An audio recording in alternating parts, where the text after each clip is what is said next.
Assalamualaikum warahmatullahi wabarakatuh. Apa kabar sahabat Al-Fatah yang dimuliakan Allah?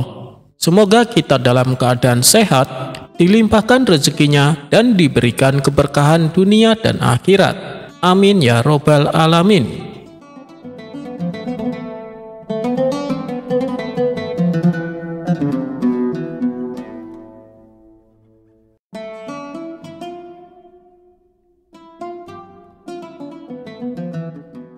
Ada cerita ketika kawan Abu Nawas yang bernama Hasan datang berkunjung ke rumahnya. Karena sudah lama tak bertemu, Abu Nawas menyambutnya dengan sukacita.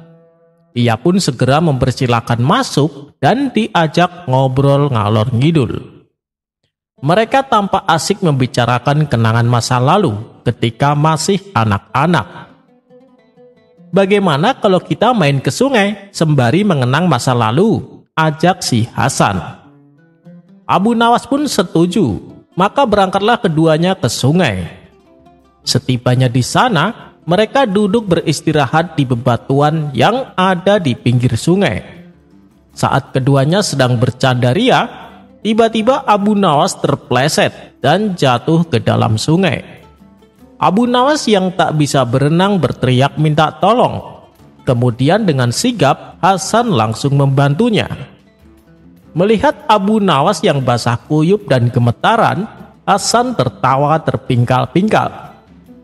Kok ini payah Abu Nawas, padahal rumahmu dekat dengan sungai, tapi kenapa tidak bisa berenang? Memalukan sekali. Memalukan sekali kau Abu Nawas, ledek si Hasan. Abu Nawas yang tidak terima langsung membalas ledekan Hasan.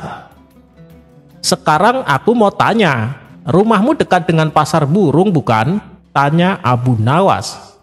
Iya, rumahku tidak jauh dari situ, jawab si Hasan. Lalu, apakah kau bisa terbang? Tanya Abu Nawas kembali. Mendengar itu, Hasan pun merasa heran. Tidak, aku tidak bisa terbang. Memangnya kenapa? Kata Hasan balik bertanya. Memalukan sekali kau ini. Rumahmu dekat dengan pasar burung, tapi tidak bisa terbang, celetuk Abu Nawas. Keduanya pun kembali tertawa terpingkal-pingkal. Dari kisah ini, Abu Nawas hendak menyampaikan, tidak semua orang yang dekat dengan sebuah sarana bisa menguasai sesuai dengan sarana yang berada di sekitar tempatnya.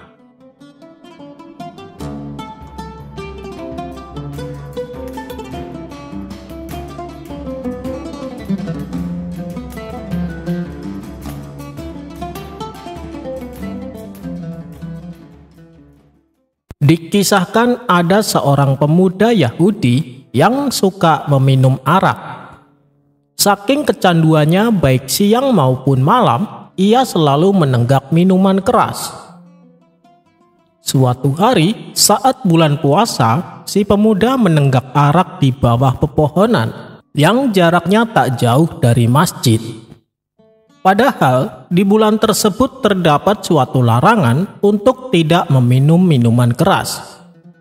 Kemudian seorang sufi yang hendak berangkat sholat ke masjid melihat si pemuda tengah mabuk berat.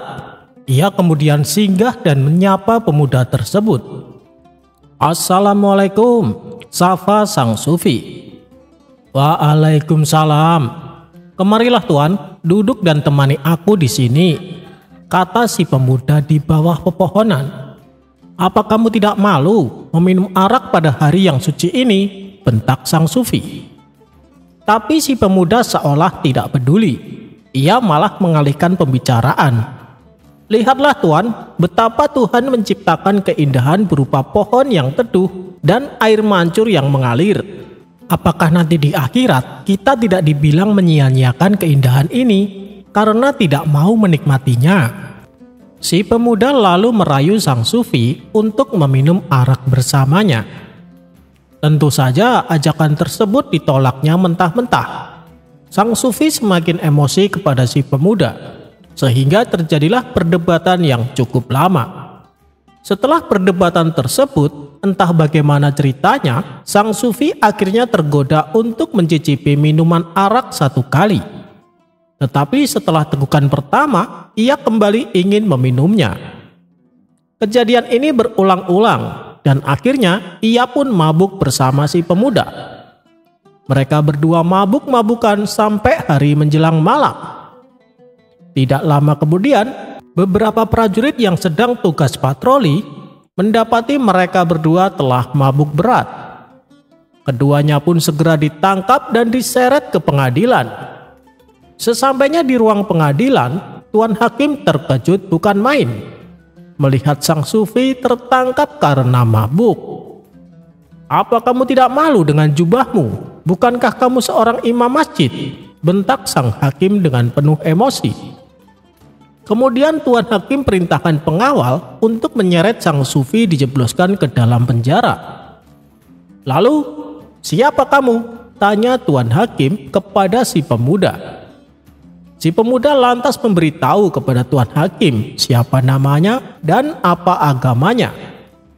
"Oh, jadi kamu seorang Yahudi. Kalau begitu, kamu bukan Muslim, maka kamu saya bebaskan," ujar Tuan Hakim. Mendengar keputusan tersebut, sontak si pemuda merasa bahagia karena tidak mendapat hukuman. Namun si pemuda merasa kasihan dengan nasib sang sufi. Kemudian ia berkata kepada Tuan Hakim, "Tuan Hakim, apakah Tuan bersedia apabila saya memeluk Islam?" tanya si pemuda. "Oh, tentu saja," jawab Tuan Hakim antusias. "Lalu kalau saya masuk Islam, apakah perbuatan saya sekarang akan mendapat hukuman?" tanya si pemuda. "Tentu saja tidak, wahai anak muda, karena perbuatanmu sekarang kamu lakukan sebelum kamu masuk Islam. Tapi kalau kamu sudah masuk Islam dan masih mabuk-mabukan, kamu akan mendapat hukuman," kata Tuan Hakim. "Baiklah Tuan Hakim, saya bersedia masuk Islam, tapi saya minta satu syarat." "Apa syaratnya?" tanya Tuan Hakim. "Apabila Tuan Hakim bersedia membebaskan sang sufi, saya bersedia untuk menjadi Muslim," jawab si pemuda. Tuan Hakim pun menyetujui syarat tersebut. Kemudian Tuan Hakim memerintahkan si pemuda untuk mengucapkan 2 kali syahadat. Setelah proses menjadi Muslim selesai, si pemuda pun dipertemukan kembali dengan sang sufi yang telah bebas. Dalam perjalanan pulang, si pemuda mulai percakapannya. "Luar biasa agamamu itu," ujar si pemuda. "Apa maksudmu?" tanya sang sufi tak mengerti. "Mula-mula saya adalah orang Yahudi dan saya berhasil menyelamatkan diri saya sendiri. Kemudian saya menjadi Muslim dan saya berhasil menyelamatkanmu, kawan," jawab si pemuda mengakhiri.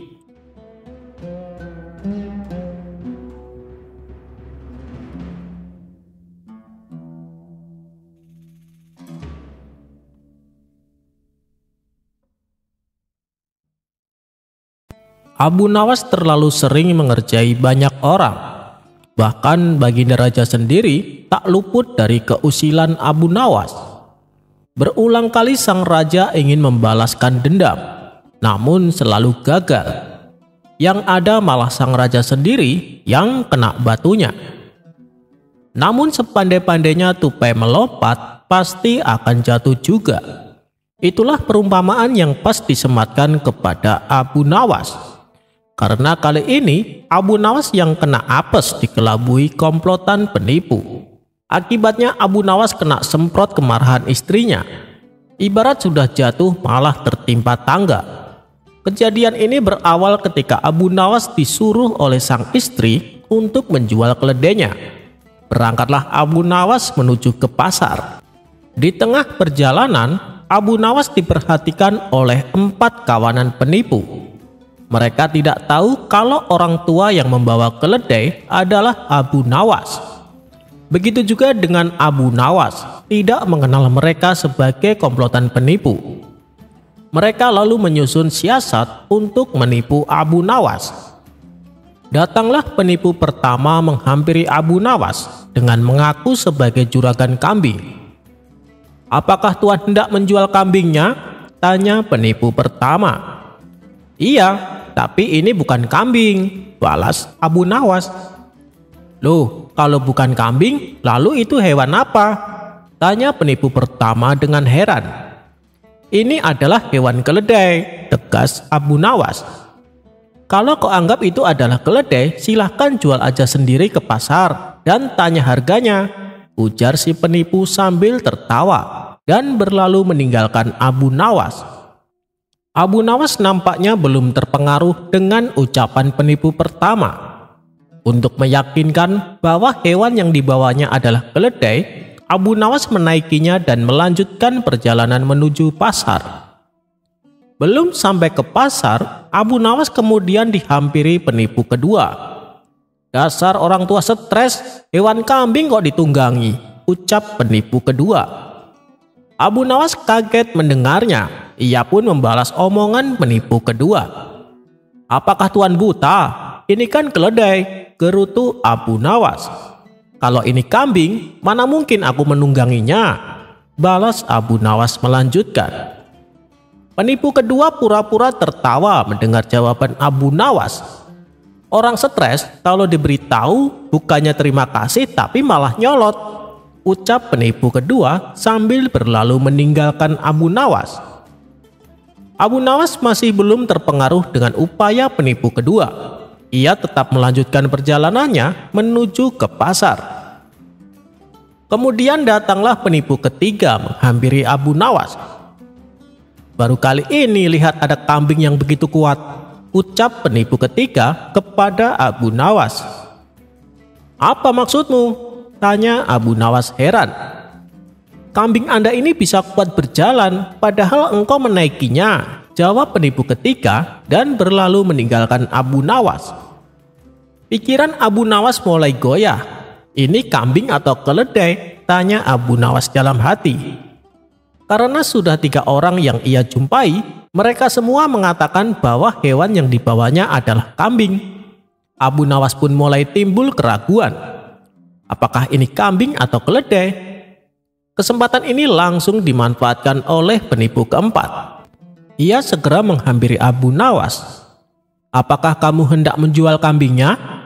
Kalau boleh, saya beli dengan harga 5 dirham untuk keperluan hajatan. Saya sudah keliling pasar hewan, tapi tak menemukan kambing yang cocok.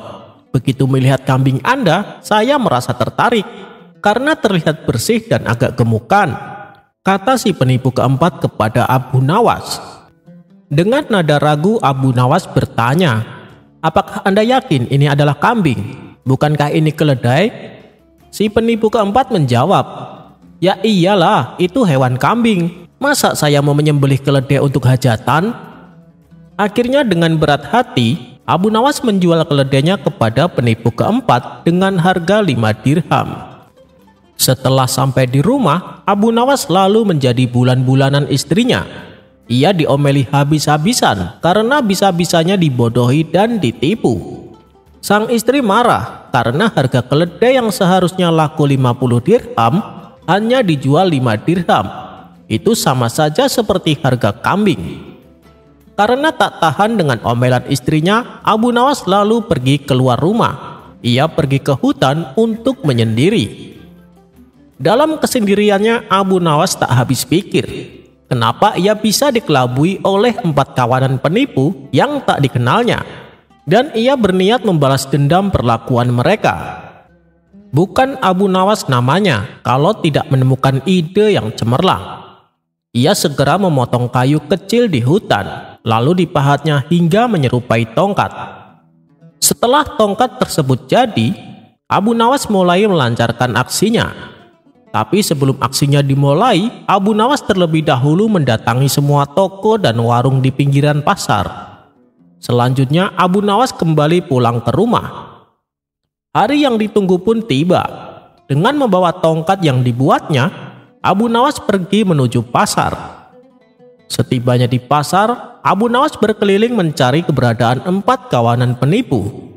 Ternyata mereka sedang makan di warung. Abu Nawas pun masuk ke dalam warung dan menyapa mereka dengan ramah. "Ada perlu apa Anda datang ke pasar?" tanya salah satu dari mereka kepada Abu Nawas. Dengan berlagak lugu, Abu Nawas bercerita, Tadi malam saya mendapatkan wangsit untuk mengambil tongkat ajaib ini di hutan, ucap Abu Nawas sambil menunjukkan tongkatnya. Lalu, apa kehebatan tongkatmu itu? Saya perhatikan tidak ada yang istimewa, jawab salah satu dari mereka. Menurut wangsit yang saya dapat, tongkat ini bisa untuk membeli apa saja tanpa harus membayar. Caranya dengan menghentakkan tongkat ini ke tanah. Saya sendiri kurang yakin, makanya saya hendak mencobanya, ujar Abu Nawas. Setelah Abu Nawas dan kawanan penipu selesai makan, Abu Nawas berkata, "Kalian semua berdirilah di sampingku, saya ingin menguji tongkat ajaib ini." Ia pun lalu menghentakkan tongkatnya ke lantai. Tiba-tiba datang pemilik warung menghampiri mereka sambil berkata, "Terima kasih atas kunjungan tuan-tuan semua. Silahkan pergi dari warung kami dan semoga hari Anda menyenangkan." Abu Nawas dan kawanan penipu lalu meninggalkan warung makan tanpa membayarnya. "Ternyata tongkat ajaib ini berfungsi," teriak Abu Nawas pura-pura kegirangan. Kawanan penipu itu pun heran dengan kejadian tersebut. Namun salah satu dari mereka masih ragu. "Aku masih tak yakin dengan kehebatan tongkat itu. Bagaimana kalau kita coba untuk masuk ke toko pakaian?" ucapnya. "Ide yang bagus, ayo kita masuk ke toko pakaian," balas Abu Nawas. Di dalam toko pakaian masing-masing dari mereka sibuk memilih baju yang bagus dan juga sepatu. "Apakah kalian sudah memilih baju yang kalian sukai?" tanya Abu Nawas. "Sudah," jawab mereka serempak. "Baiklah, kalian berdirilah di sampingku." Kemudian Abu Nawas kembali menghentakkan tongkatnya ke lantai. Lalu datanglah pemilik toko dan berkata, "Terima kasih atas kunjungan tuan-tuan semua. Silahkan pergi dari toko kami dan semoga hari Anda menyenangkan." Mereka pun pergi meninggalkan toko pakaian tersebut tanpa harus membayar. Di perjalanan Abu Nawas tak henti-hentinya memuji tongkat ajaibnya. Hal ini mengundang rasa penasaran kawanan penipu dan keinginan untuk memiliki tongkat tersebut. "Tuan, bagaimana kalau tongkatnya kami beli?" kata salah satu dari mereka. "Waduh, saya tidak mungkin menjual tongkat ini. Karena dengan tongkat ini, saya bisa mendapatkan apa saja tanpa harus membayar," jawab Abu Nawas. "Bagaimana kalau kami beli dengan harga 100 dirham?" rayu mereka. "Sekali lagi, maaf, saya tidak ada niatan untuk menjual tongkat ini," pancing Abu Nawas. "Kalau begitu, kami beli dengan harga 500 dirham. Apakah Tuan setuju?" desak mereka. "Gimana ya? Sebenarnya saya keberatan menjual tongkat ajaib ini. Tapi karena kalian sangat menginginkannya, baiklah, saya terima," balas Abu Nawas dengan berpura-pura kecewa. Setelah transaksi selesai, Abu Nawas pulang ke rumah dengan membawa uang 500 dirham. Sedangkan kawanan penipu kembali ke warung makan untuk merayakan tongkat ajaibnya. Ketika mereka selesai makan, salah satu dari mereka menghentakkan tongkatnya ke lantai. Si pemilik warung datang menghampiri mereka dan meminta bayaran atas hidangan yang mereka makan. Kawanan penipu itu pun terkejut. "Kenapa kamu meminta bayaran? Bukankah tadi waktu kami makan bersama orang yang membawa tongkat ini, kamu tidak meminta bayaran sama sekali?" kata mereka. Si pemilik warung menjawab, "Iya, benar, karena orang yang bersama kalian sebelumnya sudah datang ke warung ini dan memberikan uang untuk 5 porsi makanan." Mendengar jawaban itu, 4 kawanan penipu langsung tertunduk lemas. Mereka akhirnya mendapatkan balasan dari Abu Nawas atas perbuatannya.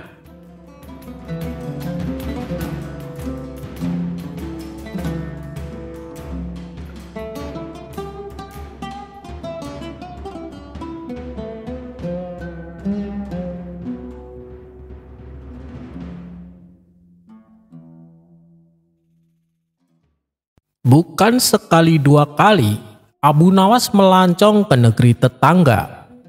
Dalam setahun, mungkin ia sudah 3 kali meninggalkan negerinya. Tentu saja keperluannya untuk berdagang. Suatu ketika Abu Nawas pergi ke suatu negeri, di mana negeri itu hiduplah seorang raja, mempunyai istana megah yang dikelilingi danau. Meski hidupnya bergelimangan kemewahan, sang raja merasakan kejenuhan, hingga terbesitlah tanda tanya dalam hatinya. Mengapa tidak ada satupun kesatria yang sukses masuk ke istana dengan berenang di danau tersebut? Karena penasaran, sang raja pun membuat sayembara untuk mencari orang yang mampu melakukannya. Seminggu berikutnya, sayembara pun dimulai. Semua rakyat dikumpulkan di depan danau, termasuk Abu Nawas yang kala itu sedang berada di negeri tersebut. Lalu di depan rakyat dan prajuritnya, sang raja berbicara lantang. "Wahai seluruh ksatria dan rakyatku, dengan ini saya mengumumkan, saya ingin mencari seorang lelaki yang tangguh di negeri ini.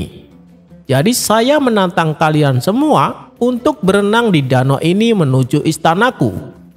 Barang siapa yang berhasil akan saya kabulkan apa saja permintaan kalian." Mendengar sayembara dari sang raja, semua orang pun kaget. Pasalnya, danau tersebut banyak dihuni oleh buaya-buaya besar dan ganas. Tentu saja mereka tidak ada yang berani. Tiba-tiba muncullah prajurit ksatria yang badannya tinggi dan besar. Dia adalah prajurit yang dikenal paling kuat. "Wahai paduka yang mulia, izinkan hamba melakukan tugas ini," kata prajurit tersebut. "Oh ya, silakan wahai prajuritku," jawab sang raja. Semua orang penasaran ingin melihatnya, apalagi dengan Abu Nawas. "Nekat sekali orang itu, dia pasti tidak bakalan selamat," ucap Abu Nawas dalam hati. Dan tepat sekali dugaan Abu Nawas. Baru saja prajurit tersebut berenang sejauh 3 meter, ia langsung diserang buaya-buaya ganas. Akhirnya ia tewas mengenaskan. Dengan perasaan sedih dan kecewa, Baginda Raja berkata, "Baiklah, peserta pertama saya nyatakan gagal. Masih adakah yang berani mencoba?" tanya sang raja. Spontan semua prajurit langsung mundur ketakutan. Mereka panik kalau sang raja sampai menunjuknya. "Kalian tidak usah takut, aku tidak akan memaksa kalian untuk melakukan tugas ini," ujar sang raja. Tidak berapa lama kemudian, orang terkuat dan paling pemberani dari rakyat biasa maju ke depan menghadap Baginda Raja. "Apakah kamu yakin?" tanya sang raja. "Jangan khawatir paduka, hamba adalah pawang buaya. Hamba pasti bisa berhasil," jawab orang tersebut. Sang raja langsung terlihat ceria. "Baiklah, silahkan terjun ke danau itu," titah sang raja. Kemudian orang itu melaksanakan perintah rajanya. Ia terjun ke danau yang penuh dengan buaya. Akan tetapi dia tetap saja mati. Ia memang tidak diserang oleh buaya, namun ia mati tenggelam karena tidak bisa berenang. Akhirnya semua orang yang ada di sana pun menjadi takut. Mereka ikut mundur bersama yang lainnya. "Waduh, tidak ada yang berani. Bagaimana negeri ini bisa menjadi kuat kalau kalian semua menjadi penakut?" kata sang raja kecewa. Dan tiba-tiba terlihat Abu Nawas langsung menceburkan diri ke dalam danau. Perbuatannya ini tentu saja membuat semua orang kaget dan cemas, termasuk sang raja tersebut. Abu Nawas terlihat berenang sekuat tenaga. Beberapa kali ia menghindari dari serangan buaya. "Ini luar biasa, ayo terus, teriak sang raja kegirangan.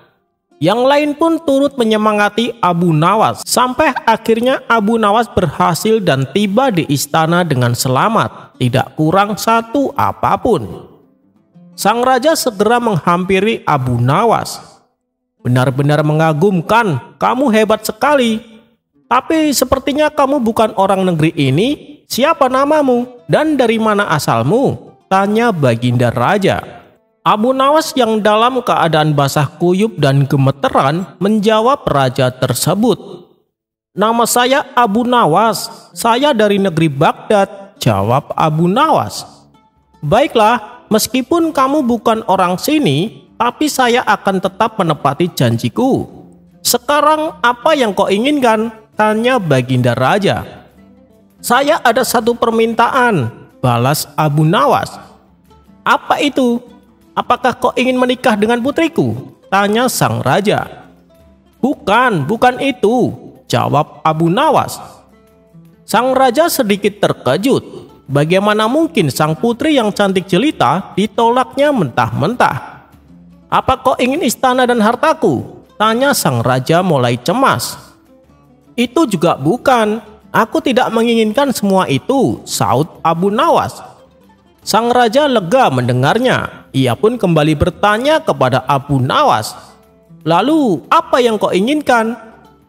Dengan wajah penuh amarah, Abu Nawas menjawab, saya ingin tahu siapa yang tadi mendorongku hingga aku terjatuh ke danau. Mendengar permintaan Abu Nawas itu, sontak raja dan semua orang yang hadir saat itu tertawa terpingkal-pingkal.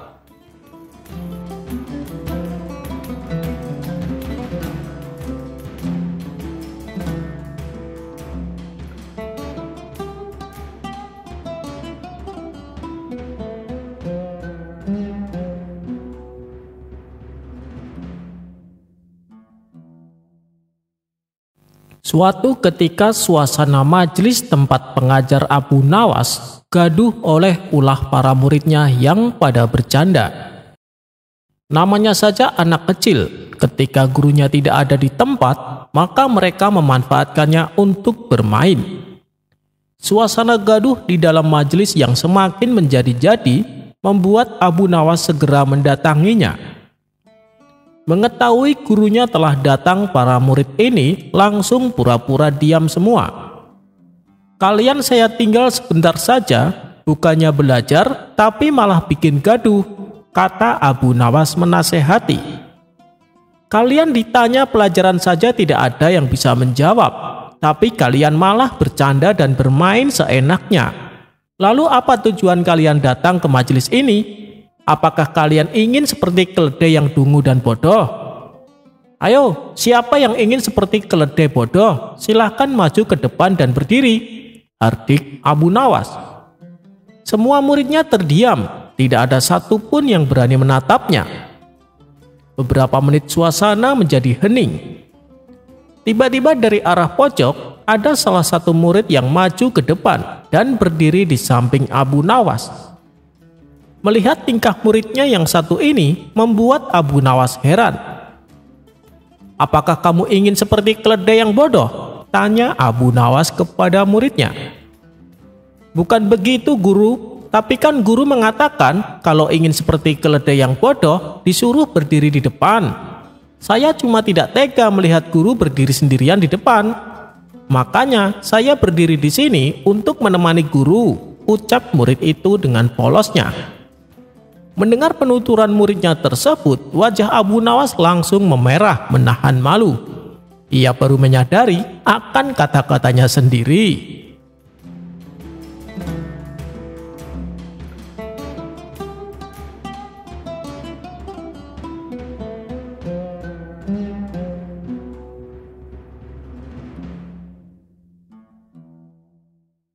Diceritakan Abu Jahil sedang merencanakan pesta perkawinan untuk putrinya. Karena pesta yang akan diadakan terbilang megah, tentunya butuh biaya yang cukup besar. Setelah Abu Jahil berunding dengan istri, mereka berdua lalu memutuskan untuk menjual sapinya yang sedang bunting. Keesokan harinya, pergilah Abu Jahil ke pasar hewan dengan membawa sapi miliknya. Sesampainya di sana, ia menawarkan sapinya kepada orang-orang, berharap ada yang berminat membelinya. Tapi sayang, sampai hari menjelang siang, sapi Abu Jahil tak kunjung laku. Sepertinya rencanaku mengadakan pesta akan gagal, batin Abu Jahil. Tidak berapa lama, kebetulan Abu Nawas melintas di pasar hewan. Melihat Abu Jahil juga berada di situ, Abu Nawas pun menghampirinya. "Kamu lagi ngapain di sini?" tanya Abu Nawas. "Aku mau menjual sapi, Abu Nawas. Tapi sampai sekarang belum laku," jawab Abu Jahil. "Sapi kamu ini kan bagus dan besar. Masa sih tidak ada yang berminat? Mungkin harga yang kamu tawarkan terlalu tinggi, makanya orang-orang tidak mau membeli," ujar Abu Nawas. "Iya sih, harganya saya naikin sedikit, karena sapiku ini sedang bunting, Abu Nawas," tutur Abu Jahil. "Oh, jadi itu penyebabnya. Sini, serahkan saja padaku, aku akan menjualkannya untukmu," kata Abu Nawas. Abu Jahil pun lalu memasrahkan sapinya kepada Abu Nawas. Ayo, siapa yang mau beli sapi ini? Badannya besar dan sehat, harganya hanya 120 dinar, teriak Abu Nawas. Kemudian salah seorang menghampiri untuk coba menawarnya. "Sapi seperti ini wajarnya dihargai 100 dinar, masa sampai 120 dinar, ucap orang tersebut. "Ini sapi sedang bunting, Tuan, makanya harganya saya naikin," kata Abu Nawas menjelaskan. "Benarkah? Baiklah, saya mau beli sapi ini," balas orang tersebut. Akhirnya, berkat bantuan Abu Nawas, sapi milik Abu Jahil berhasil terjual. Uang hasil penjualannya lalu Abu Nawas berikan kepada Abu Jahil. "Tuh kan, sapinya cepat laku. Makanya kalau jual sapi, jangan lupa memberitahu kelebihannya juga," tutur Abu Nawas. "Terima kasih, Abu Nawas. Hal itu tidak terpikirkan olehku," balas Abu Jahil. "Oh iya, ngomong-ngomong, kenapa kau menjual sapimu?" tanya Abu Nawas. "Begini, Abu Nawas, uangnya mau saya gunakan untuk acara pesta pernikahan putriku," jawab Abu Jahil. "Oh begitu ya, memangnya kamu sudah punya calon untuk putrimu itu?" tanya Abu Nawas kembali. "Itu soal gampang, Abu Nawas, yang penting saya sudah punya uang untuk mengadakan pesta yang megah dan meriah," jawab Abu Jahil. Maka pulanglah Abu Jahil menemui istrinya. "Wahai istriku, sapinya sudah laku dijual, dan kita tak perlu lagi pusing memikirkan biaya pesta," kata Abu Jahil kegirangan. Begitu juga dengan sang istri, ia pun turut bahagia mendengarnya. "Sekarang kita tinggal mencari calon suami untuk putri kita. Besok malam, undanglah semua teman-temanmu. Siapa tahu di antara mereka punya anak laki-laki yang cocok untuk jadi menantu kita," kata Abu Jahil kepada sang istri. Singkat cerita, pada malam berikutnya, seluruh tamu undangan telah berkumpul di rumah Abu Jahil. Istri Abu Jahil lalu berkata di depan tamu undangan yang tidak lain adalah teman-temannya sendiri.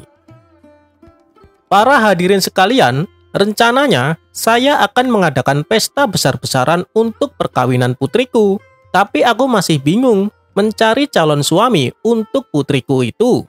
Barangkali di antara kalian ada yang punya anak laki-laki yang mau menikah dengan anakku," tutur istri Abu Jahil. Mendengar hal itu, para tamu undangan langsung tertarik.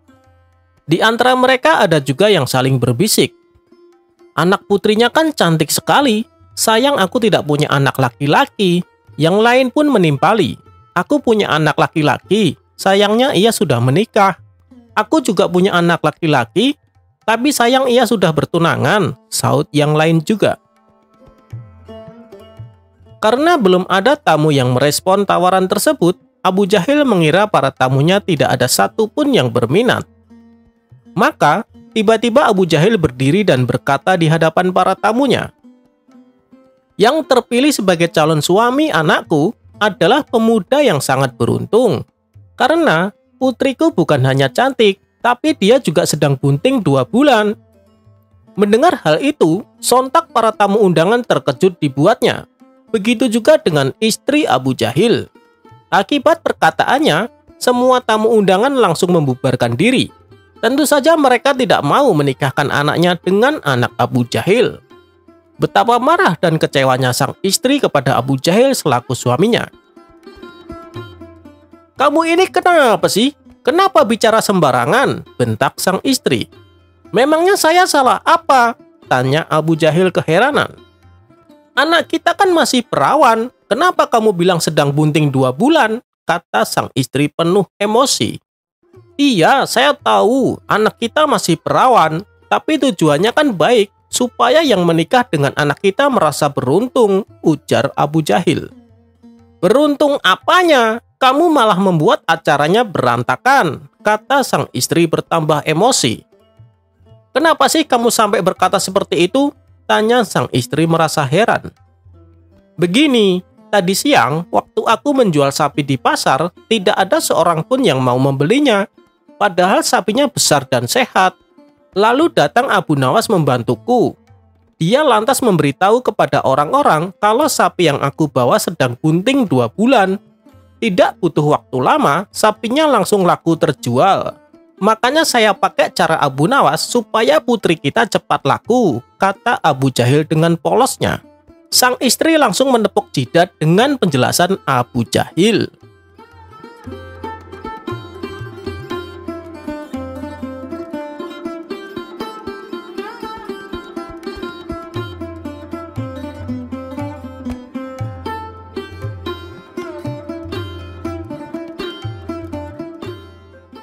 Sayembara melukis hakim.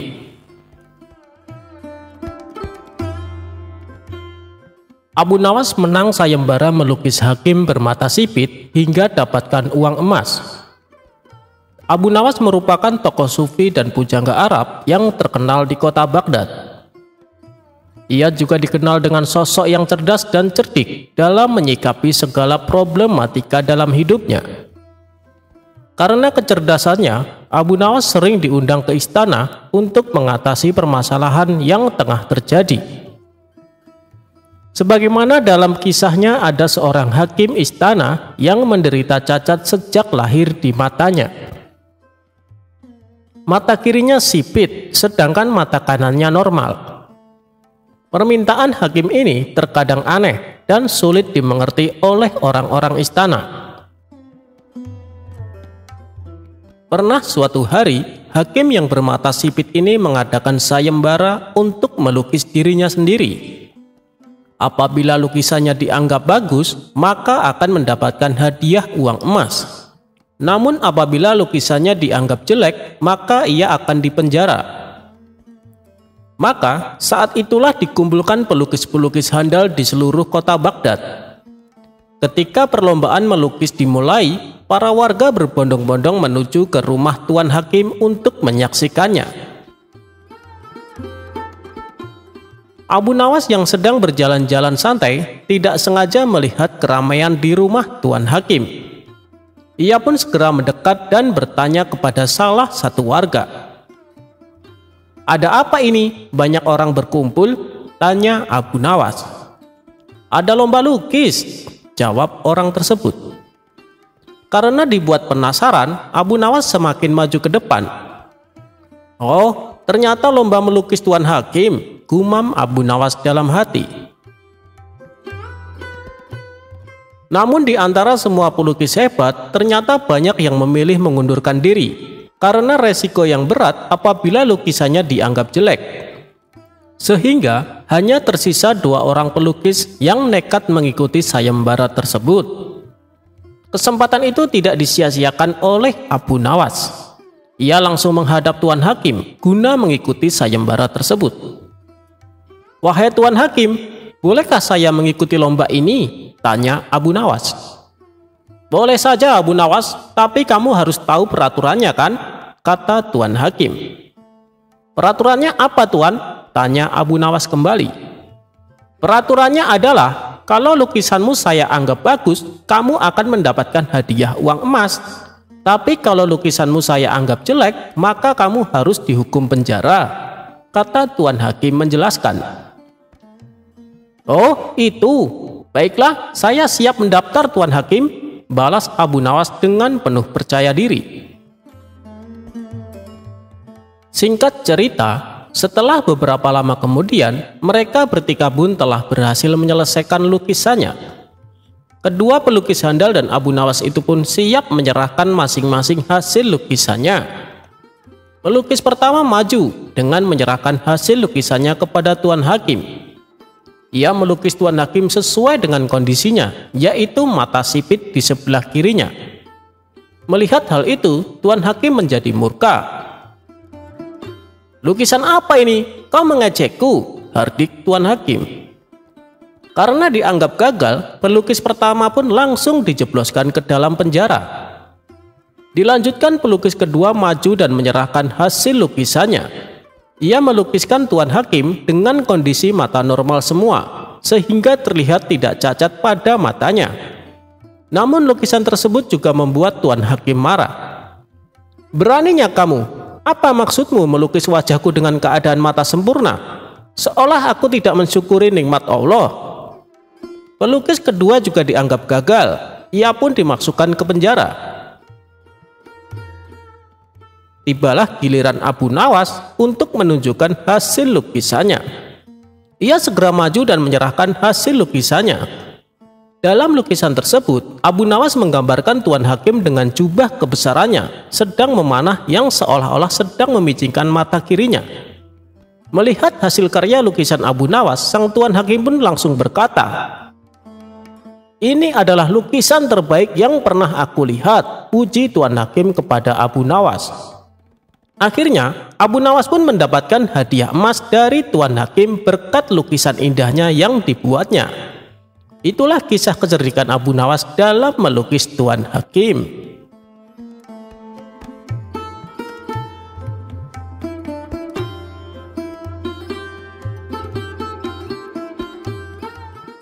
Anak gembala yang bikin emosi.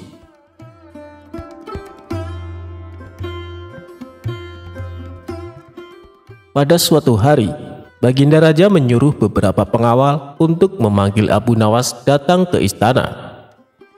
Dengan sigap, para pengawal langsung melaksanakan tugas yang diperintahkan Baginda Raja.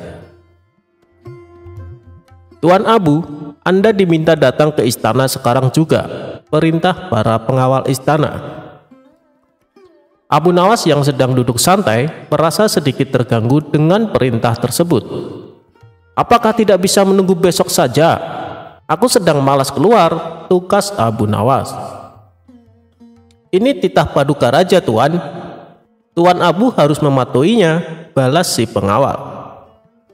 Maka dengan berat hati Abu Nawas memenuhi panggilan raja untuk datang ke istana. Singkat cerita, datanglah Abu Nawas dan menghampiri Baginda Raja yang tengah duduk di singgasananya. "Ampun paduka yang mulia, ada gerangan apa paduka memanggil hamba?" tanya Abu Nawas. "Begini Abu Nawas, aku akan mengajakmu jalan-jalan keluar istana. Aku ingin mengetahui kondisi rakyatku," jawab Baginda Raja. "Oh, begitu. Hamba siap menemani paduka," sahut Abu Nawas. Dengan didampingi beberapa pengawal, Baginda Raja dan Abu Nawas berjalan-jalan keliling Baghdad.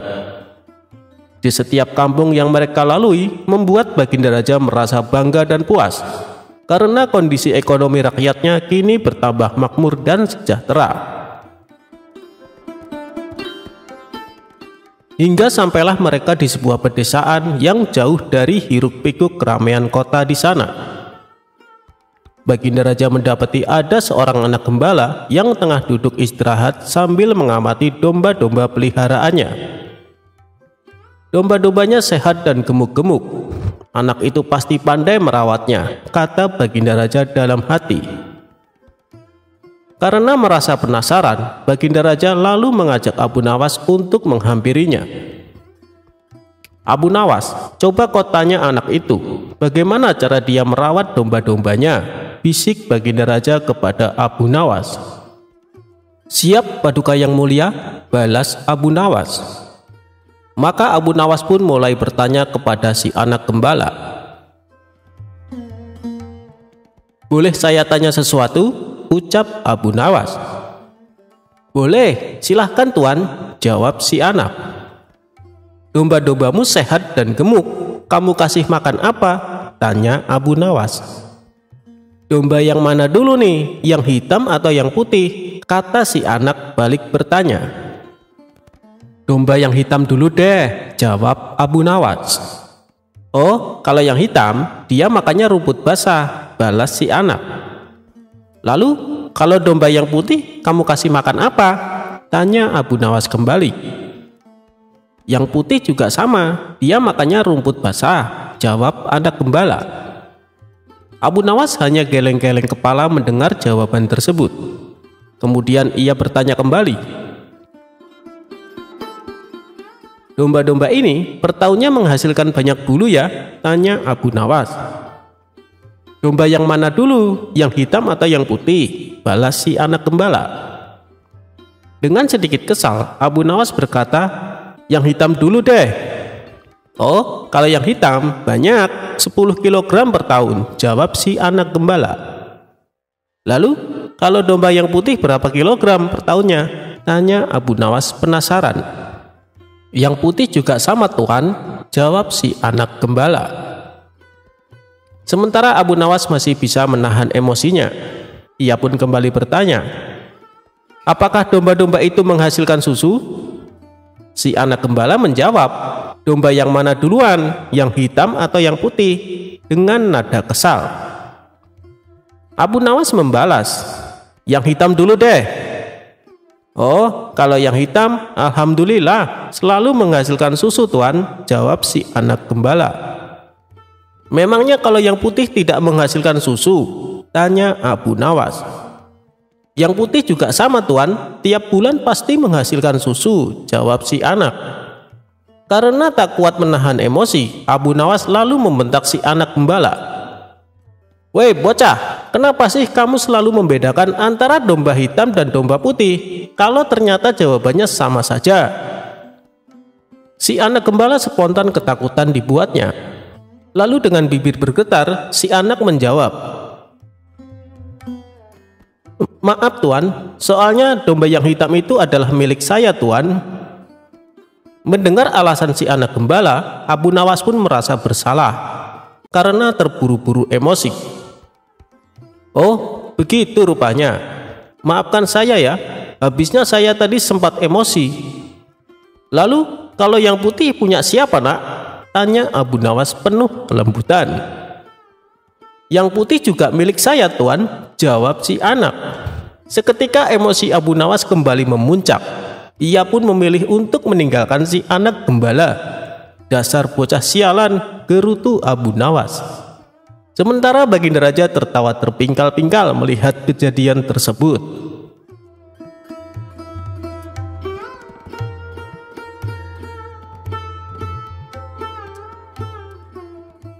Kebun Abu Nawas dirusak sapi. Abu Nawas bernama lengkap Abu Ali Al-Hasan bin Hani Al-Hakami, merupakan pujangga ternama. Abu Nawas merupakan tokoh sufi yang cerdik dan cerdas. Ia hidup sejaman dengan Baginda Raja Harun. Abu Nawas juga dikenal dengan sosok yang jenaka, sehingga tak jarang orang-orang terhibur dengan tingkahnya. Namun, kisah kesuksesan Abu Nawas tidak selamanya menghampiri. Berikut kisah apes Abu Nawas. Abu Nawas memiliki kebun yang cukup luas. Kebun tersebut sudah lama ia tanami berbagai macam sayuran yang dapat menghasilkan cukup banyak uang. Oleh karena itu, Abu Nawas sangat menjaga kebunnya itu. Ia tidak ingin kebunnya dimasuki maling. Bahkan, ia juga tidak ingin bila kebunnya dirusak meskipun hanya sedikit. Ia tak segan-segan akan memukul siapapun yang merusak kebunnya itu. Suatu hari, saat sedang beristirahat di kebun, tiba-tiba ia melihat seekor sapi memasuki kebunnya. Parahnya lagi, sapi tersebut memakan daun-daun dan semua tanaman yang ada di kebun Abu Nawas. Tentu saja hal itu membuat Abu Nawas sangat marah. Dengan cepat, ia pun mengambil ranting pohon yang cukup tebal dan panjang dan berlari mengejar sapi tersebut. Melihat Abu Nawas yang berapi-api, sapi itu segera berlari menghindari kejaran Abu Nawas. Yang lebih membuat marah karena si sapi itu tak kunjung keluar dari kebunnya. Karena diinjak-injak, seluruh tanaman Abu Nawas pun rusak. Setelah beberapa menit, akhirnya sapi itu berhasil keluar dari kebun dan selamat dari amarah Abu Nawas. Akibat kejadian tersebutlah Abu Nawas sangat dendam kepada sapi tersebut. Setiap hari ia selalu menunggu kehadiran si sapi di kebunnya. Namun hingga seminggu sapi itu tak kembali muncul. Hingga pada suatu ketika saat pulang dari kebunnya, Abu Nawas berpapasan dengan seorang petani yang sedang menaiki gerobak yang ditarik sapi yang saat itu merusak kebunnya. "Nah, itu dia sapinya. Kali ini kau tak akan bisa menghindar dariku," kata Abu Nawas geram. Tanpa bertanya lagi, Abu Nawas segera mengambil ranting pohon dan memukul sapi tersebut berkali-kali. Sapi itu hanya bisa pasrah. Sang sapi tak bisa berlari menghindar karena sedang menarik gerobak. Tapi tentu saja perbuatan Abu Nawas ini membuat si petani marah. "Hei, ada apa dengan sapiku? Kenapa kamu terus-terusan memukulnya?" bentak si petani. "Jangan ikut campur, ini urusanku dengan sapi. Ia tahu kesalahan yang telah diperbuatnya," balas Abu Nawas. Petani itu hanya bisa melongo mendengar jawaban Abu Nawas. Setelah puas memukul sapi itu, Abu Nawas lalu pergi meninggalkan sapi dan si petani. "Dasar orang gila," gerutu sang petani. Petani itu pun kemudian melanjutkan perjalanannya. Itulah kisah unik Abu Nawas yang bikin geleng-geleng kepala.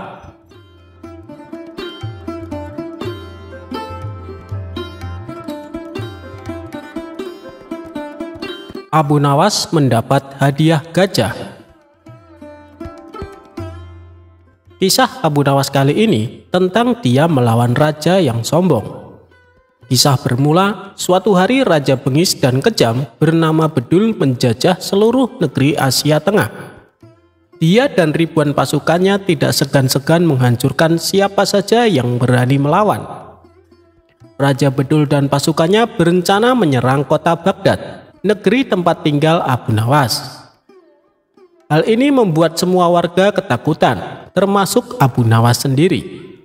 Sebab Raja Bedul dan pasukannya terkenal sadis dan kejam. Beberapa bulan kemudian, terdengar kabar bahwa Raja Bedul serta pasukannya akan memasuki kota Baghdad.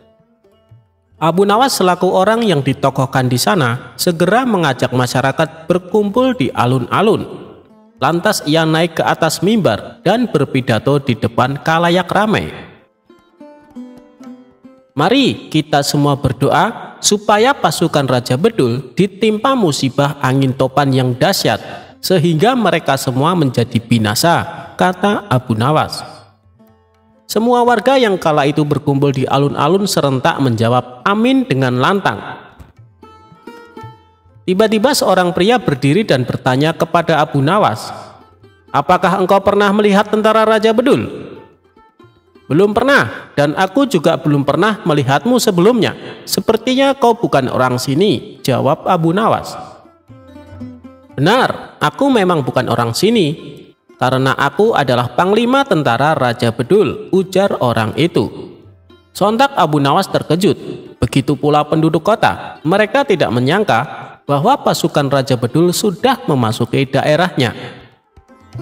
Tapi dengan tenang, Abu Nawas melanjutkan pidatonya. "Mari kita berdoa sekali lagi, kali ini untuk jenazah kita." Mendengar hal itu, membuat panglima tentara Raja Bedul menjadi heran. "Kenapa berdoa untuk jenazahmu sendiri? Dasar bodoh. Orang mati itu didoakan oleh orang yang hidup," ujarnya. "Tuan benar, tapi bukankah kami semua akan mati diserang pasukan Tuan? Sedangkan kami tidak tahu apakah akan ada di antara kami yang masih hidup untuk mendoakan jenazah kami. Jadi selagi kami masih hidup, kami berdoa untuk jenazah kami nanti," balas Abu Nawas. Panglima tentara Raja Bedul tertawa terpingkal-pingkal mendengar kelucuan Abu Nawas. Dia mengatakan bahwa dirinya dan pasukannya tidak akan menyerang negeri Abu Nawas, justru sebaliknya akan memberikan hadiah seekor gajah. Para penduduk pun lega mendengarnya. Mereka berterima kasih kepada Abu Nawas karena telah menyelamatkan. Namun, permasalahan lain pun muncul.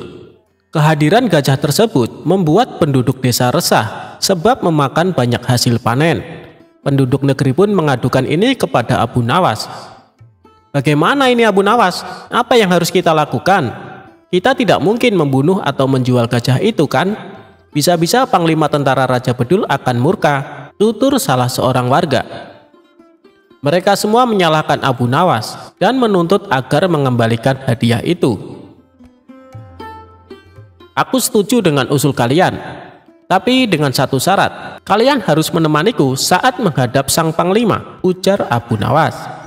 Para penduduk desa pun sepakat dengan keputusan Abu Nawas. Sesampainya di sana, ada ribuan pasukan yang sedang berkumpul dan terdapat ratusan tenda berdiri di tengah lapangan. Abu Nawas sempat dicegah oleh salah satu prajurit, tapi akhirnya diperbolehkan menghadap Panglima. Tanpa Abu Nawas sadari, ternyata penduduk desa yang menemani memilih kabur meninggalkannya. Mereka takut dibunuh bila sampai usulannya membuat Panglima menjadi marah dan murka. Lalu nahasnya lagi, saat itu Panglima sedang dalam suasana hati yang buruk. "Mau apa datang kemari?" bentak Panglima. "Ini tentang gajah yang Tuan berikan," jawab Abu Nawas gemeteran. "Memangnya kenapa? Apakah hadiahku tidak berguna?" tanya Panglima. Abu Nawas menjadi ketakutan. Ia lalu menengok ke belakang dan ternyata penduduk telah meninggalkan dirinya. Dikarenakan merasa dibohongi, Abu Nawas pun menjadi jengkel. Ia lalu memikirkan jalan keluar sekaligus balas dendam kepada penduduk negerinya yang meninggalkannya. Kira-kira jawaban apa yang harus ia katakan supaya Panglima Tentara Raja Bedul tidak marah? Akhirnya Abu Nawas pun menemukan ide cerdas. "Begini Tuan, hamba perhatikan gajah pemberian Tuan terlihat sedih. Mungkin karena tidak ada pasangannya. Apakah Tuan punya gajah betina untuk dijadikan pasangannya?" ucap Abu Nawas. "Oh itu. Baiklah, sekarang juga akan aku kirim gajah betinanya," jawab Panglima. Abu Nawas kemudian undur diri pamit pulang. Dia pun pulang dengan senang karena mendapat hadiah lagi seekor gajah. Kini dia menjadi punya 2 gajah.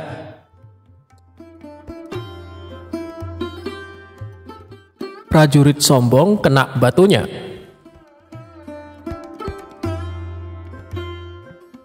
Berawal dari suatu pagi, Abu Nawas sedang duduk-duduk santai di teras rumahnya. Mendadak datanglah beberapa prajurit istana. "Pak Tua, di manakah aku bisa menemukan tempat untuk bersenang-senang di daerah sekitar sini?" tanya seorang prajurit yang ternyata komandan prajurit. "Kalau tidak salah di sebelah sana," jawab Abu Nawas males-malesan. "Di manakah tempat itu?" tanya prajurit lainnya dengan sifat yang tidak menghargai. "Pergilah ke arah sana lurus tanpa belok-belok, maka kalian akan menjumpai tempat untuk bersenang-senang," jawab Abu Nawas. Rombongan tentara kerajaan itu akhirnya pergi juga menuju tempat yang sudah ditunjukkan Abu Nawas. Setelah beberapa saat, kagetlah mereka semua karena tempat yang mereka cari tidak ditemukan, kecuali hanya pemakaman yang sangat luas. Tentu saja hal ini membuat para prajurit berang karena merasa telah ditipu oleh Abu Nawas. Mereka pun kembali lagi ke tempat Abu Nawas. "Hai Pak Tua, keluarlah engkau. Kenapa engkau berani sekali membohongi kami?" tanya sang komandan yang tidak tahu kalau yang diajak bicara itu sebenarnya Abu Nawas, si penasehat kerajaan. "Siapakah engkau ini berani sekali membohongi kami?" tanya salah seorang prajurit. "Aku adalah Abdi," jawab Abu Nawas. Abu Nawas terkesan asal bicara. Komandan dan para prajurit merasa geram dan marah. "Prajurit, tangkap dia," perintah komandan kepada para anak buahnya. "Engkau akan kubawa ke Panglima kami," tambah komandan kepada Abu Nawas. Rupanya Abu Nawas dihadapkan ke Panglima kerajaan. "Wahai Panglima, kami telah menangkap seorang pembohong yang berani membohongi pasukan kerajaan. kata komandan melaporkan. Panglima bersikap biasa saja. Bahkan dia memerintahkan kepada prajurit untuk melepaskan borgol di tangan Abu Nawas. Komandan dan para prajurit terkejut dan merasa heran. Setelah itu Panglima mendekati Abu Nawas.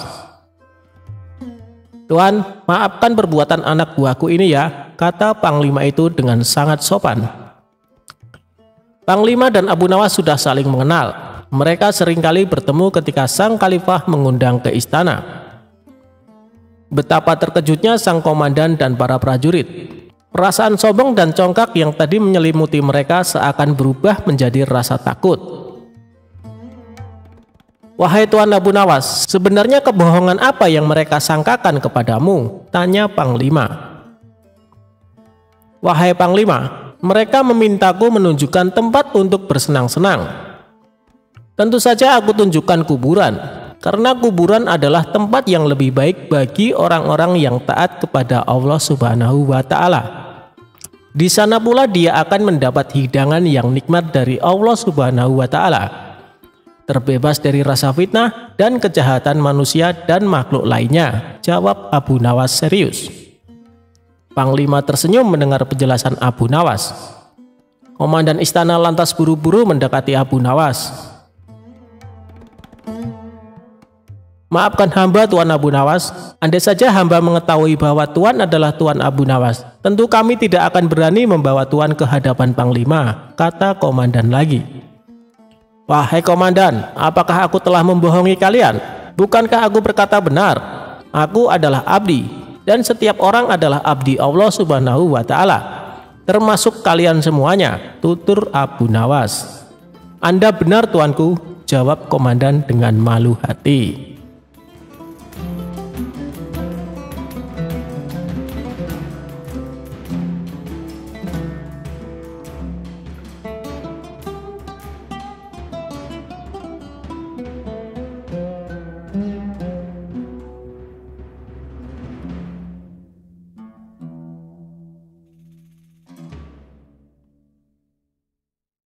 Pada suatu hari, Abu Nawas hendak menjual seekor unta miliknya yang ajaib. Karena membutuhkan uang, pergilah Abu Nawas ke negeri seberang dengan harapan dapat meraih untung yang lebih banyak. Namun, belum sampai ke negeri seberang, Abu Nawas bertemu dengan saudagar kaya yang rumahnya berada di daerah pegunungan yang berdekatan dengan jurang. Kebetulan saudagar itu melihatnya membawa unta, dan seketika saudagar itu bingung dan bertanya kepada Abu Nawas. "Hei Abu Nawas, hendak kemana engkau bersama unta jelek itu?" ujarnya sambil tertawa. Dengan tenang Abu Nawas menjawab, "Wahai saudagar kaya, aku hendak menjual unta ini karena aku membutuhkan uang." Saudagar kaya berkata lagi, "Telah jatuh miskinkah engkau Abu Nawas? Mana ada orang yang mau membeli unta jelek itu?" ujarnya sambil tertawa. Mendengar jawaban Abu Nawas, saudagar kaya itu kaget, tertawanya terhenti dan marah kepada Abu Nawas. "Kamu hendak membandingkan aku dengan unta jelek ini?" kata saudagar kaya sambil melotot. "Ya, jika kau ingin bukti bahwa dia lebih pintar darimu, maka belilah unta ini," jawab Abu Nawas mulai memutar otaknya agar si saudagar ini mau membeli. "Baiklah, aku akan beli unta jelek ini dan kita lihat siapa yang lebih pintar. Berapa hendak engkau menjualnya?" jawab saudagar dengan sombong. "Akan kujual unta ini dengan harga 400 dirham dan dengan syarat tertentu. Apakah engkau sanggup?" tanya Abu Nawas. "Aku beli unta ini 800 dirham, apa engkau setuju? Sebutkan syaratnya, aku tidak mau berlama-lama denganmu," jawab saudagar dengan senyum sinis. "Alhamdulillah, dengan senang hati akan aku terima uang tersebut, namun engkau harus ikhlas juga. Adapun syaratnya adalah unta ini akan berjalan saat engkau berucap Alhamdulillah, dan saat engkau berucap Astagfirullah, maka dia akan berhenti. Apa engkau memahaminya?" tanya Abu Nawas. "Kalau hanya itu sih gampang saja. Ternyata unta jelek ini pintar juga. Baiklah, biar aku coba, jawab saudagar kaya itu. Kemudian saudagar ini menyerahkan uang kepada Abu Nawas, dan selanjutnya dia menaiki unta ini dan berkata, "Hei Abu Nawas, lihat, akan kutunggangi unta ini." Sambil menaiki unta itu, saudagar pun berkata, "Alhamdulillah," dan unta pun berjalan. Tak lama kemudian dia berucap astagfirullah dan unta pun berhenti.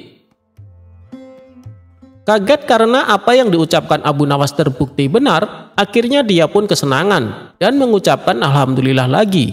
Tanpa sadar unta ini berjalan kencang.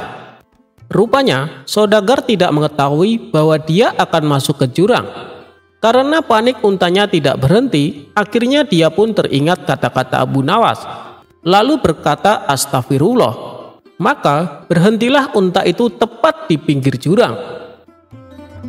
Namun karena kebodohannya dan merasa selamat karena unta itu sudah berhenti, saudagar ini refleks dan spontan berucap alhamdulillah. Mendengar itu, unta itu berjalan lagi masuk ke jurang di depannya. Saudagar kaya dan untanya nyungsep di jurang itu. Untungnya jurang itu hanya sedalam 1,5 meter. Dari kejauhan, Abu Nawas tertawa terbahak-bahak melihat saudagar yang sombong itu jatuh karena lupa akan syaratnya.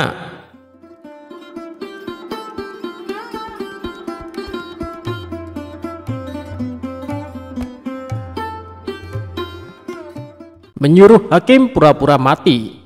Raja tertawa terpingkal-pingkal mengetahuinya. Jika berbicara orang cerdas tapi bertingkah konyol, salah satu yang sangat terkenal adalah Abu Nawas. Dia merupakan seorang penyair berkebangsaan Arab yang hidup di zaman dinasti Abbasiyah. Abu Nawas selalu punya cara lepas dari jebakan raja. Dikisahkan bahwa tingkah lucu Abu Nawas sempat membuat raja tertawa terpingkal-pingkal. Suatu hari raja mengadakan syukuran nama bayi.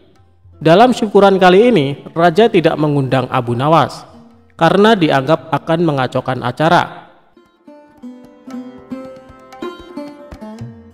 Tetapi bukan Abu Nawas namanya jika kehabisan akal.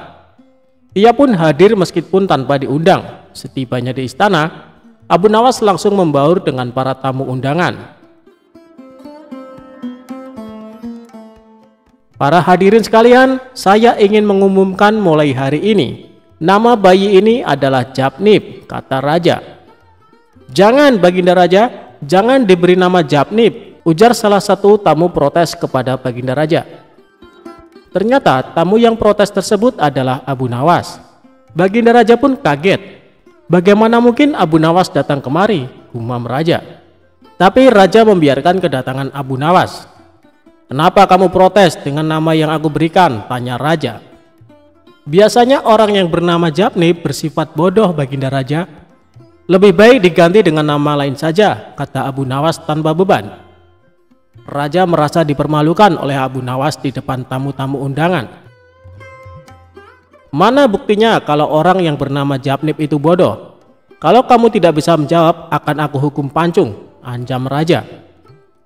Tentu hamba bisa membuktikannya, Baginda Raja. Baginda tahu hakim yang namanya Jabnib, dia hakim bodoh, kata Abu Nawas. Tapi untuk membuktikan kebodohannya, hamba membutuhkan 30 keping emas, tambah Abu Nawas.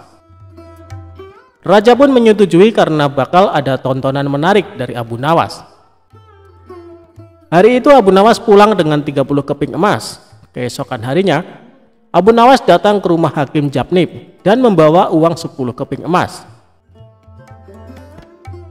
Ketika sang hakim sedang berzikir, diam-diam Abu Nawas menyelipkan keping emas tersebut di bawah sajadah. Lalu Abu Nawas tertawa terbahak-bahak sehingga membuat sang hakim heran. Kenapa kamu tertawa, Abu Nawas? Tanya hakim Jabnib. Burungmu dalam sangkar itu berkata ada 10 keping emas di bawah sajadahmu, jawab Abu Nawas. Dengan rasa ragu, hakim tadi menyingkap sajadahnya dan mendapati 10 keping emas. Dia kemudian tersenyum bahagia dan percaya kalau Abu Nawas mengerti bahasa burung. Keesokan harinya Abu Nawas melakukan hal yang sama dengan membawa 10 keping emas. Sementara pada hari ketiga, Abu Nawas tidak membawa keping emas. Saat bertemu hakim di rumahnya, Abu Nawas malah menangis tidak seperti 2 hari sebelumnya. "Kenapa kamu menangis, Abu Nawas?" tanya sang hakim. "Burungmu berkata bahwa kamu akan mati besok," jawab Abu Nawas. Sang hakim pun percaya sambil gemetaran. Tetapi raja meminta solusi pada Abu Nawas. "Agar perkataan burungmu tidak terjadi, maka pura-pura matilah kau," kata Abu Nawas. Hakim itu pun pura-pura mati dan kabar kematiannya pun didengar oleh masyarakat. Saat jasad hakim diusung menuju pemakaman, berpapasanlah dengan raja. Raja pun kaget karena baru tahu kalau Hakim Jabnib meninggal dunia. Raja pun membuka keranda melihat wajah hakim itu untuk terakhir kalinya. Tapi ketika dibuka, hakim tersenyum ke raja dan mengedipkan mata. "Kenapa hakim yang masih hidup kau katakan meninggal, Abu Nawas?" tanya raja. "Itulah bukti kebodohan Hakim Jabnib yang aku katakan ketika syukuran," kata Abu Nawas. Mendengar jawaban Abu Nawas, raja tertawa terpingkal-pingkal. Sementara warga yang dikerjai merasa kesal.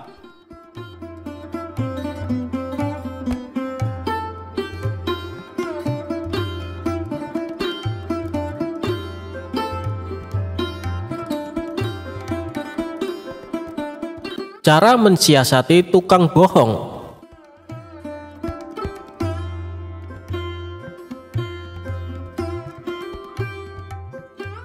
Kawan-kawan Abu Nawas merencanakan akan mengadakan perjalanan wisata ke hutan. Tetapi tanpa keikutsertaan Abu Nawas, perjalanan akan terasa memenatkan dan membosankan. Sehingga mereka beramai-ramai pergi ke rumah Abu Nawas untuk mengajaknya ikut serta. Abu Nawas tidak keberatan. Mereka berangkat dengan mengendarai keledai masing-masing sambil bercengkrama. Tak terasa mereka telah menempuh hampir separuh perjalanan.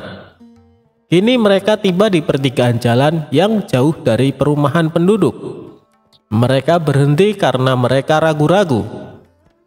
Setahu mereka, kedua jalan itu memang menuju ke hutan, tetapi hutan yang mereka tuju adalah hutan wisata, bukan hutan yang dihuni binatang-binatang buas yang justru akan membahayakan jiwa mereka.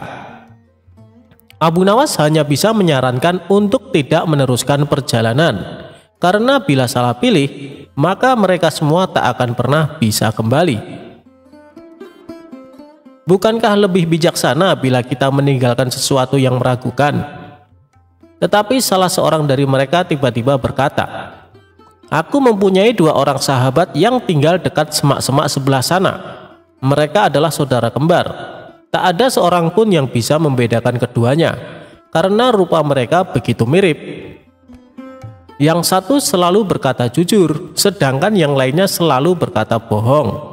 Dan mereka adalah orang-orang aneh, karena mereka hanya mau menjawab satu pertanyaan saja." "Apakah engkau mengenali salah satu dari mereka yang selalu berkata benar?" tanya Abu Nawas. "Tidak," jawab kawan Abu Nawas singkat. "Baiklah kalau begitu kita beristirahat sejenak," usul Abu Nawas. Abu Nawas makan daging dengan madu bersama kawan-kawannya.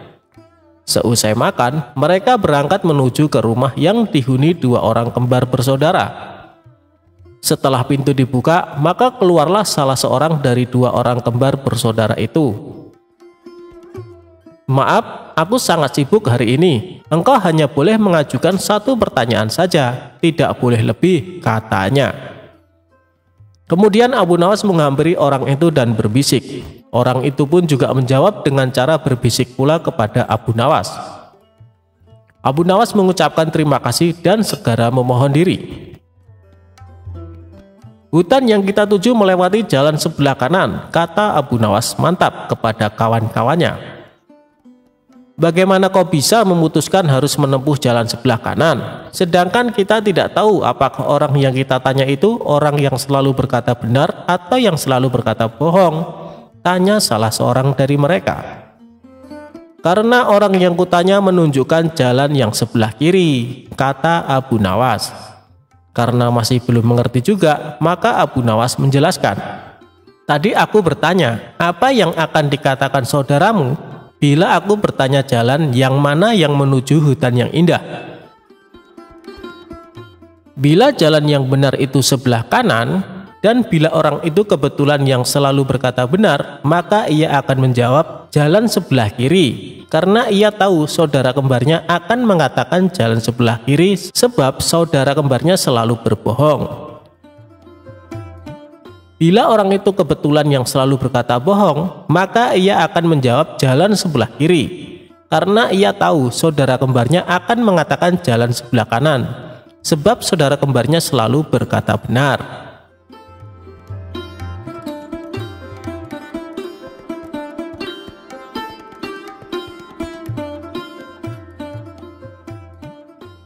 Abu Nawas lolos dari siasat busuk pemilik warung makan. Dikisahkan, Abu Nawas sering bepergian keluar kota untuk tujuan berdagang. Di kota tersebut, Abu Nawas sering mampir di warung makan langganannya. Suatu ketika, Abu Nawas baru saja tiba di kota itu dan seperti biasanya mampir di warung makan langganannya itu. Aku pesan 1 ayam dan 2 butir telur, tapi bayarnya kalau dagangannya sudah terjual habis. Boleh tidak? Tanya Abu Nawas. Silahkan Abu Nawas, kamu kan langganan di warung ini. Tentu saja boleh, jawab pemilik warung. Ketika selesai makan, ia pun pergi untuk menjual dagangannya.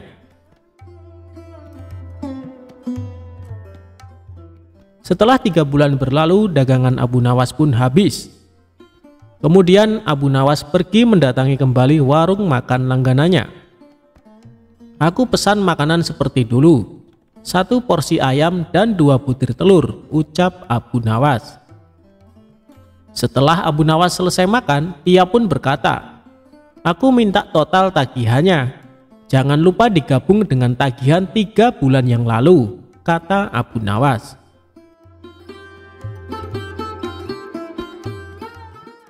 Si pemilik warung menghitung tagihannya dan memberikan secari kertas. Ini total tagihannya, cukup 200 dirham saja, kata si pemilik warung. Apa? 200 dirham? Hanya untuk 2 porsi ayam dan 4 butir telur, kamu mau memerasku? Tanya Abu Nawas emosi. Harga ini sudah cukup murah, coba kau pikir, ayam yang kau makan sejak 3 bulan lalu, jika setiap harinya dia bertelur, maka akan menghasilkan ayam-ayam yang banyak. Dan jika dijual akan menghasilkan ribuan dirham. Tapi aku hanya menyuruhmu membayar 200 dirham saja, kata si pemilik warung. Ini tidak adil, hanya akal-akalanmu saja, kata Abu Nawas. Mereka berdebat tanpa hasil dan memutuskan untuk menghadap Tuan Hakim.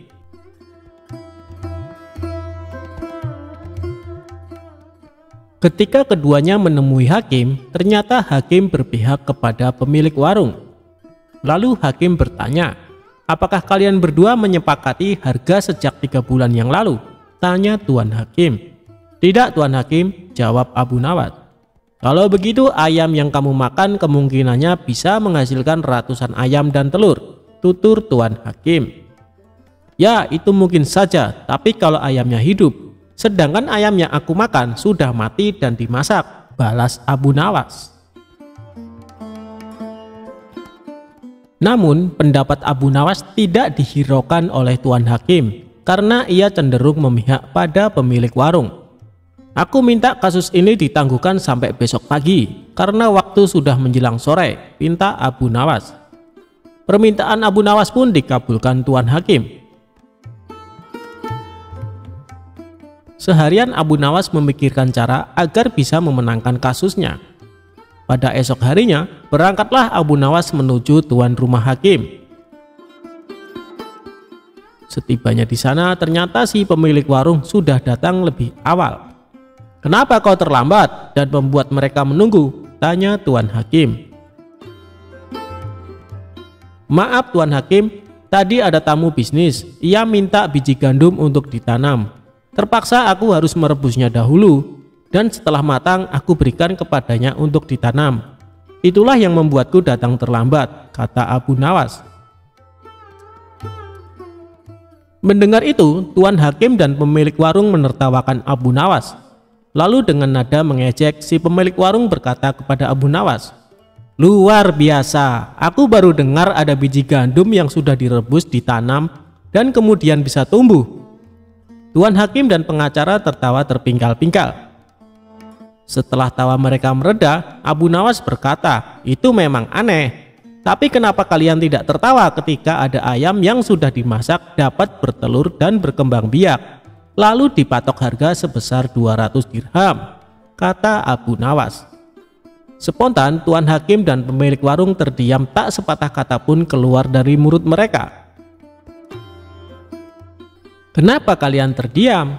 Apa harus aku yang tertawa?" tanya Abu Nawas. Wajah mereka berdua langsung pucat, dan setelah terdiam agak lama, Abu Nawas pun keluar.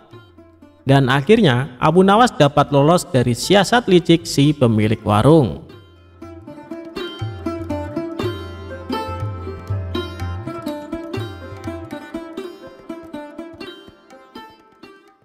Abu Nawas menitipkan emas kepada perampok. Dikisahkan ada seorang ketua perampok yang terkenal sadis dan kejam. Ia mempunyai puluhan anak buah yang juga tak kalah sadisnya. Mereka melakukan aksinya di tengah gurun pasir yang gersang jauh dari pemukiman penduduk. Bagi siapa saja yang melewati daerah kekuasaannya, maka akan bernasib sial, terutama rombongan kabilah yang membawa barang dagangan. Apabila ada yang berani menolak atau melawan saat dirampok, gerombolan perampok tersebut tak segan-segan untuk membunuhnya.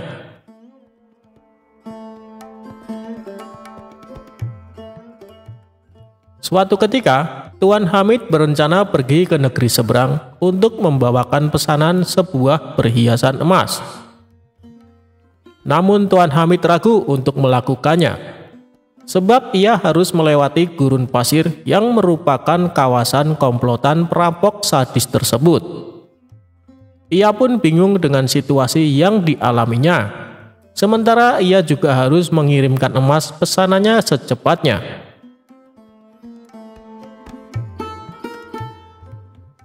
Setelah merenung agak lama, terlintas di benaknya sosok Abu Nawas.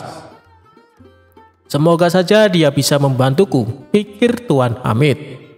Ia pun lantas pergi menemui Abu Nawas. Sesampainya di rumah Abu Nawas, Tuan Hamid lalu mengungkapkan permasalahannya. "Wahai Abu Nawas, saya bingung dengan situasi yang sedang aku alami. Barangkali kamu bisa membantuku," pinta Tuan Hamid. "Masalah apa yang membuatmu bingung?" tanya Abu Nawas. "Begini Abu Nawas, besok aku harus mengirimkan perhiasan emas ke negeri seberang. Tapi aku takut karena harus melewati gurun pasir yang merupakan kawasan komplotan perampok sadis. Karena yang aku dengar, siapapun yang melewati daerah itu pasti hartanya dirampok sampai ludes. Kalau menolak akan dibunuh," ujar Tuan Hamid. "Menurutmu apa yang harus aku lakukan?" tanya Tuan Hamid. Sejenak Abu Nawas terdiam. Dalam hati ia berkata, "Mereka memang perampok yang sadis. Yang aku dengar, tidak ada yang bisa selamat melewati daerah itu, kecuali dengan pertolongan Allah." "Ya sudah, begini saja Tuan Hamid, saya akan membantumu. Biarkan aku yang melakukan tugas itu," ucap Abu Nawas. "Maksudmu kamu yang akan mengantarkan emasnya?" tanya Tuan Hamid. "Benar Tuan Hamid, itu pun kalau Tuan mengizinkan," jawab Abu Nawas. "Tentu saja Abu Nawas, saya justru malah berterima kasih kalau kamu berhasil menjalankan tugas ini. Kamu akan saya kasih hadiah," balas Tuan Hamid kegirangan. Singkat cerita, berangkatlah Abu Nawas membawakan emas Tuan Hamid. Dia ikut rombongan kabilah besar yang sama-sama menuju ke negeri seberang. Saat tengah malam tiba, sampailah mereka di tengah gurun pasir yang merupakan daerah komplotan perampok sadis. Dari kejauhan Abu Nawas melihat ada gubuk kecil yang dihuni oleh satu orang. Maka terlintaslah di benaknya sebuah ide untuk menyelamatkan emas yang dibawanya sebelum dihadang para perampok. Lebih baik aku titipkan emas ini kepada orang penghuni gubuk itu, pikir Abu Nawas. Ia pun segera memisahkan diri dari rombongan, berjalan menuju gubuk tersebut. "Kawan, bolehkah saya menitipkan barang ini sebentar?" tanya Abu Nawas. Orang penghuni gubuk itu menjawab, "Oh, silahkan, taruh saja di dalam." Setelah menitipkan emas, Abu Nawas lalu mengejar rombongannya dan kembali berjalan bersama para kabilah. Tidak lama kemudian, tiba-tiba komplotan perampok muncul menghadang dengan pedang terhunus di tangannya. "Serahkan semua barang-barang kalian, jangan ada yang tersisa. Bila kalian melawan atau menolak, kami tak segan-segan membunuh kalian," ancam komplotan perampok. Rombongan kabilah ini pun terpaksa memberikan semua hartanya karena ketakutan akan dibunuh. Sedangkan Abu Nawas yang tak membawa apapun hanya digeledah dan luput dari aksi perampokan. Ketika semua barang dan harta berhasil didapatkan, komplotan perampok ini lalu pergi meninggalkan Abu Nawas dan rombongannya. "Alhamdulillah, emas yang kubawa bisa selamat," ucap Abu Nawas dalam hati. Kemudian Abu Nawas berniat ingin kembali mendatangi gubuk tempat di mana ia menitipkan emasnya. Setibanya di sana, terlihat komplotan perampok yang tadi beraksi berada di gubuk yang akan ia datangi. "Celaka, ternyata aku salah orang. Yang aku titipi emas justru dialah ketua perampoknya," kata Abu Nawas kecewa. Saat ia hendak pergi berpaling, dari kejauhan si ketua perampok melihat kehadiran Abu Nawas.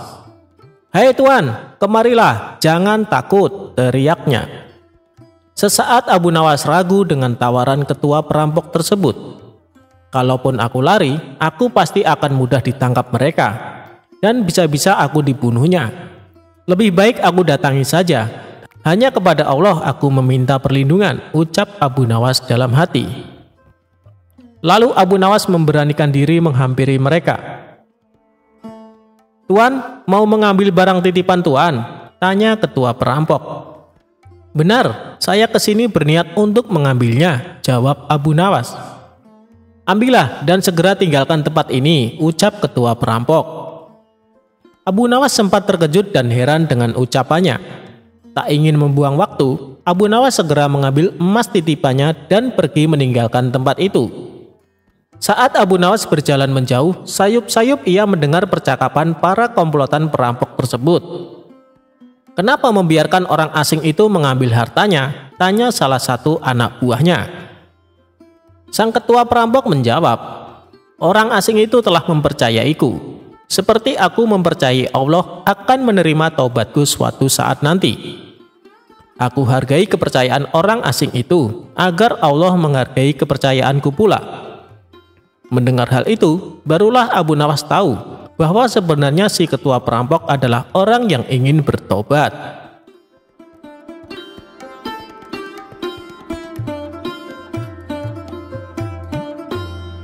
Abu Nawas bikin utusan Baginda Raja tak bisa buang air besar.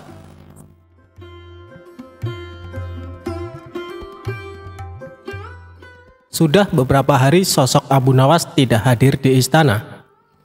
Hal tersebut kemudian membuat Baginda Raja sangat gundah. Baginda Raja ingin sosok Abu Nawas hadir untuk menghibur hati sang raja. Bukan tanpa usaha, Baginda Raja sudah beberapa kali memanggil Abu Nawas lewat para utusannya. Namun Abu Nawas belum juga menampakkan diri.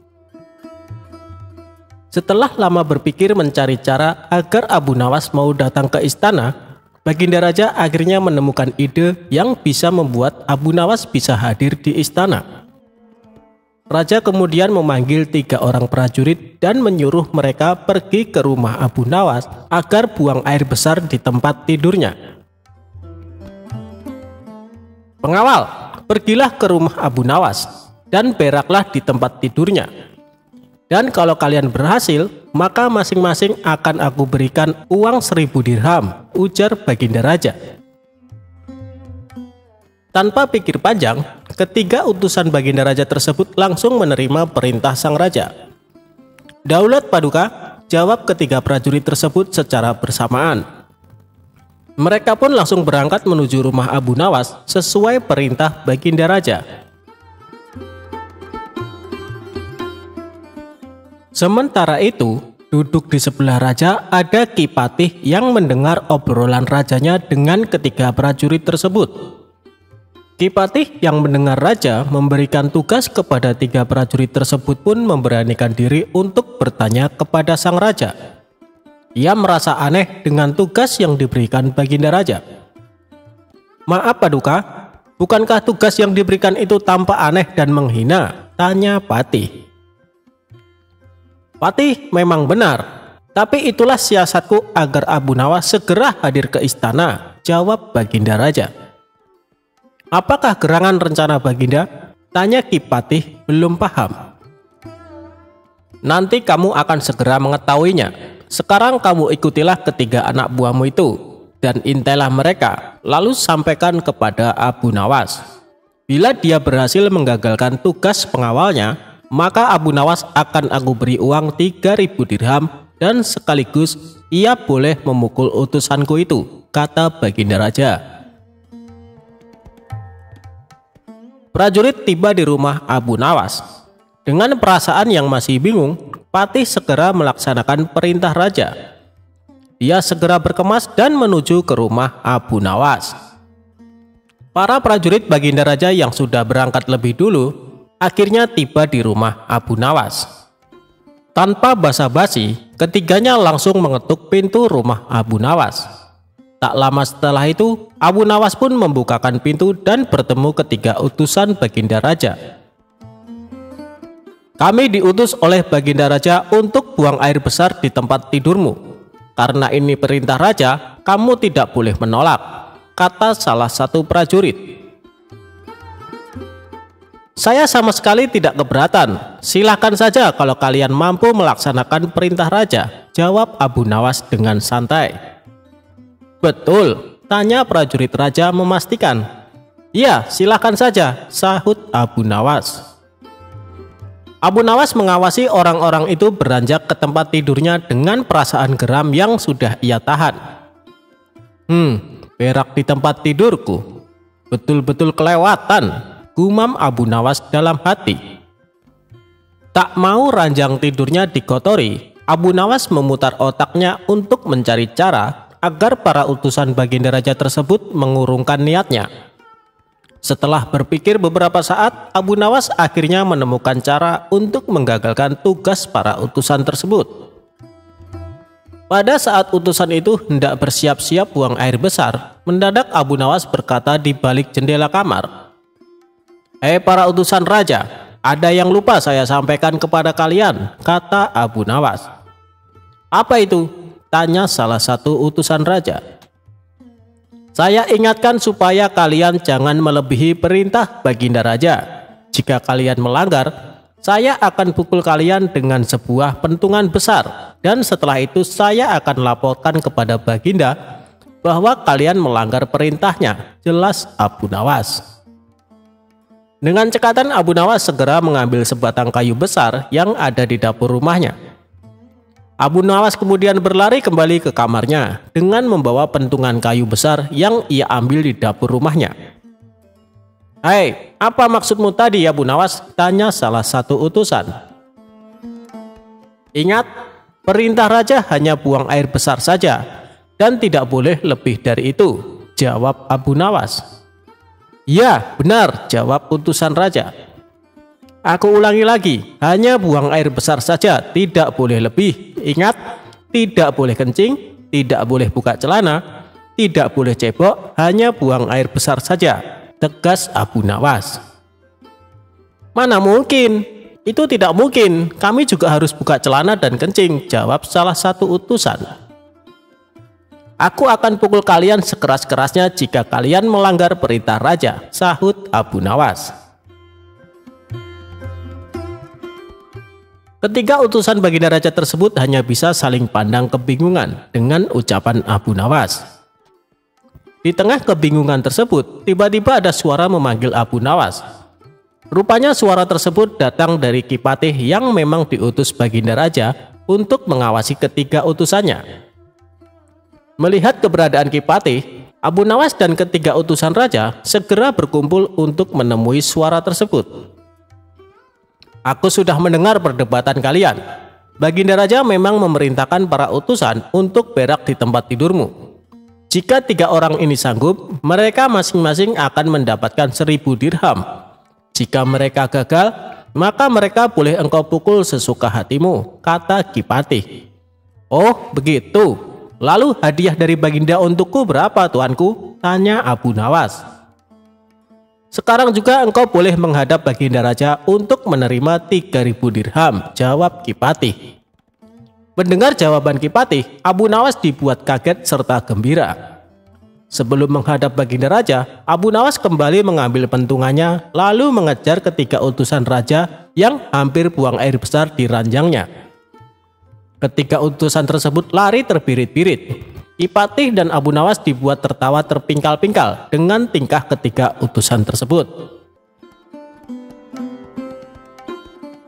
"Abu Nawas, baginda raja sangat yakin engkau dapat mengatasi masalah ini.